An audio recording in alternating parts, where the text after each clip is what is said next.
Hello, YouTube. Well, I just happened to be hanging out at Mr. Steger's house.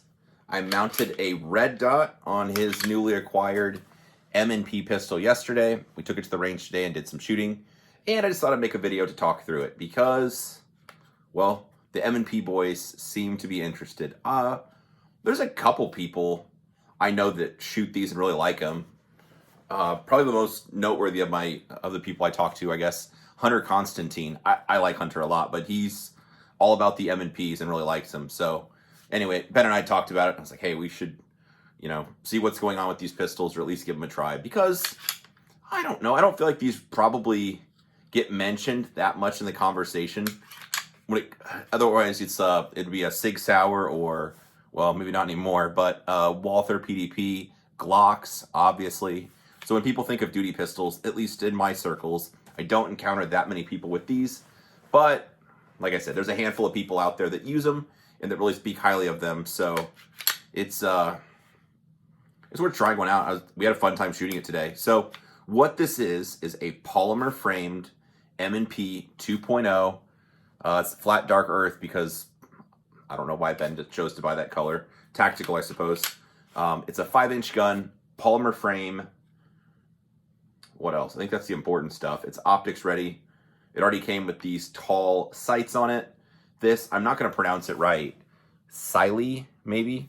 Optics was something that Ben and I were recently teaching at a range in Texas.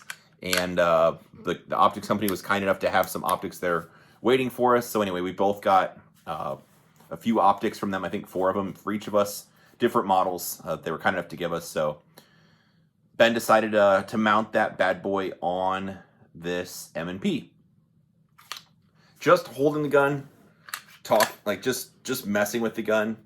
The one thing that sticks out at me right off the bat that I honestly don't like at all is the contour of the grip.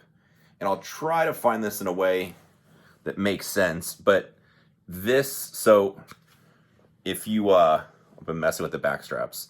The piece that holds the back straps on, this little piece down the butt, so you turn it, comes out, and then once that's removed, it allows you to change the back straps. And I think any pistol nowadays should have the option for removable grip panels or this back strap. But anyway, you remove this piece.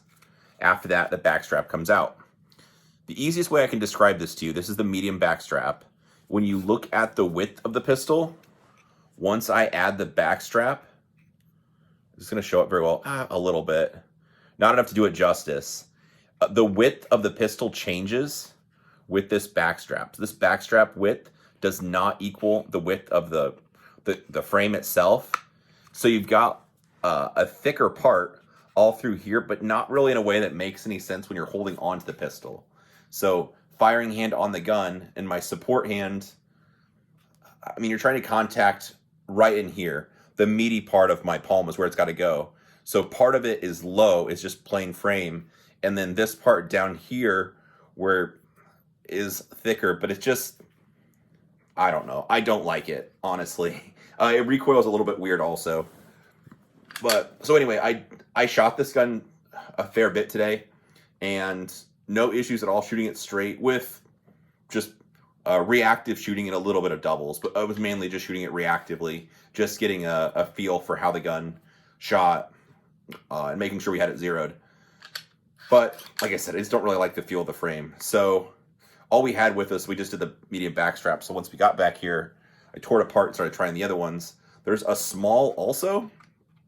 With this one, if I get good angles or not, it doesn't really increase the width of the grip. It's just slightly through here. Again, you should be able to see on the video where this part starts. So maybe that is the play. Because then once I put my support hand on it, it looks like I've still got enough room and feels like I could still get once I get my firing hand on it, feels like I have enough room for my support hand. So maybe that's the play. I don't know. So I'm going to shoot it with that. But otherwise, putting on, this is medium large back strap. And this is, I don't know, even more clunky and awkward than the gun already was. So anyway, I don't think that one's the play because this medium large one has also a piece that goes up into the back strap. So See what old Benny Boy says, but maybe trying the small on this would make more sense. I don't know. Like I said, I don't really I don't really love anything about it so far. The trigger itself is okay. And again, I could shoot it fine. I know that a lot of the Smith & Wesson boys say that Apex triggers are really good on this. That makes them really light. So at some point, it might end up with one of those. But for now, well, speaking for Ben anyway, we talked about he plans to just shoot it stock for a bit. That's kind of a just try out the gun and see what you think. So the trigger on it itself, as far as pull weight and finger position, it's pretty easy to get to it. There's a little bit of this take up before you get to where the wall is. I'm sure the Apex takes care of that. But as far as just pointing the gun and getting my finger on the trigger, it feels like the reach is good. And if I have a choice, I like pulling the trigger with that first joint in my trigger finger and gripping this pistol with either the small or the medium backstrap. It's easy to get my firing hand in the position I want, and I'm able to reach the trigger just fine. So I like that stuff. Like I said, there's a little bit of mush here before you get to the trigger. I don't know. Other than that, it'll be interesting to shoot it some more. The magazines seem fine. I'm not sure if these are made by Metgar or who they're made by. They're not marked. But metal magazines, plastic base pad. I don't know. I think they're going to be fine. They're a little bit goofy with the way this front lip sticks out so far. So I don't even know if Ben plans to get extended base pads at some point or not. Otherwise, I suspect he'll just shoot it the way it is for a bit. Just because it's kind of fun just to shoot the gun the way it comes out of the box and observe what we like and don't like and stuff like that. Otherwise, as far as recoil control, or recoil impulse, I'm sorry, I needed to shoot it more, but I didn't really love that either. It shot kind of weird. Not super top heavy in a way that some of the SIGs are, where it recoils higher maybe, but I don't know. I need to shoot it more, but initial impressions were pretty meh. I'm talking myself out of a job with Smith & Wesson, but not that they'd be interested anyway, probably. But the way the grip feels, the medium backstrap, this is just weird because right now the medium one's back on it, so my finger, it's thin where my fingers are, but now this piece curving up to here is thicker, but up here where my palm's gonna contact with the frame, that part's thin. So it kind of just doesn't all make sense. As far as the weight of the trigger, I'm not good at this stuff, but let's say between 3 and 4 pounds and pretty crisp. So the trigger itself, as far as weight, feels fine. There's a bit of take up, but other than that, I don't know. I think this was around $650. So for the money one of these costs, I do think there are better options. A Glock or a Walther PDP would be my top two choices. But anyway, this gun will probably go back out the range with us again tomorrow and try it and see how it goes. So anyway, that's my initial thoughts, just zeroing and shooting a few magazines through the gun. Reactive shooting wise, I shot it just fine.